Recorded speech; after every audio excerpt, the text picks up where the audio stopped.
Every week, someone asks me if AI is going to put everyone out of a job. And here's the honest answer. In some industries, especially in tech, it kind of already has. But before you panic, remember something. This isn't the first time companies chased a shiny new idea and pushed it farther than they should. We've seen this play out before. Right now, people are scared, and I understand why. The headlines are dramatic. AI will kill 300 million jobs. Entire departments replaced. It's enough to make anyone nervous. But here's the real question. Is AI truly the beginning of the end? Or is this just executives pushing the limits of yet another shiny object until reality forces a correction? And look, I'm not talking about this as some random YouTuber throwing opinions around. I've been doing this for over 30 years. I've worked at places like GE, Citigroup, Goldman Sachs, Accenture. You know, the kind of companies where you don't need to explain who they are. They speak for themselves. I've been inside those environments. I've seen how the decisions get made. I've lived through the layoffs, the restructures, the outsourcing waves, the automation phases, all of it. So yeah, none of us know exactly where AI is taking the job market. Everyone's just guessing. And anyone telling you they're not is trying to sell you something. Me, I'm just speaking as someone who's seen this play out before. Different technology, different resource models, same executive behavior. Now, if you're old enough to remember the late 80s and 90s, you'll remember the outsourcing boom. Companies were shipping work overseas at rates nobody has seen before.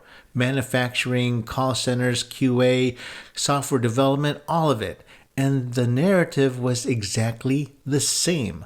All the jobs are going away. But that's not what happened. The work didn't vanish, it shifted. Then it stabilized because pretty quickly companies realized something. You can outsource labor, but you can't outsource judgment. AI isn't replacing people, it's replacing tasks. And there's a huge difference. The job at risks are the ones that basically are like checklists. They're predictable, repetitive, pattern-based.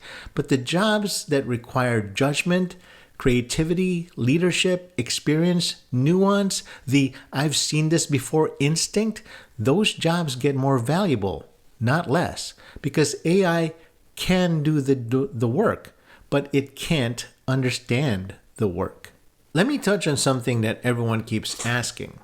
Should I still learn how to code? Should I learn test automation? Isn't AI going to do all that anyway? Those are good questions, and here's the truth. You should still learn the fundamentals.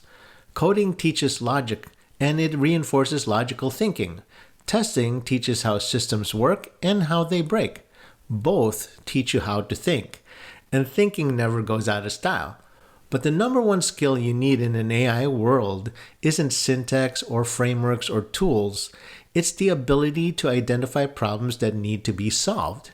If you can look at a real-world situation, spot the inefficiency, understand the pain point, and explain it clearly, AI becomes your power tool. And this is why people misunderstand how to actually work with AI. They hear terms like prompt engineering, and they think it's some technical, nerdy thing. And it really isn't. It's just learning how to communicate a problem clearly to the AI, even when you're just using natural language.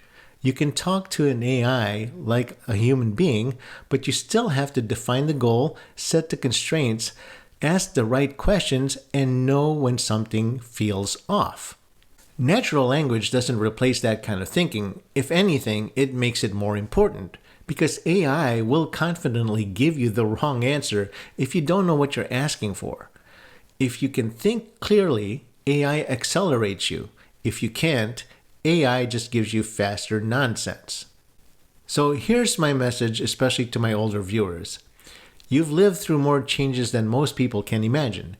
You've survived the outsourcing wave. You survived automation. You adapted. This is just the next chapter. Learn the tools. Pair your experience with AI the way you pair fine wine with good food. Because if you don't, you're missing out on the best meal of your life. Hey, if you made it this far, it probably means you enjoyed the episode. If so, Please hit the like button and share the video. It helps my channel more than you know. And if you want to see more of my content in the future, hit subscribe and turn on the notification bell so you don't miss any new episodes. Thanks for watching, and as always, stay out of the left lane if you can't keep up.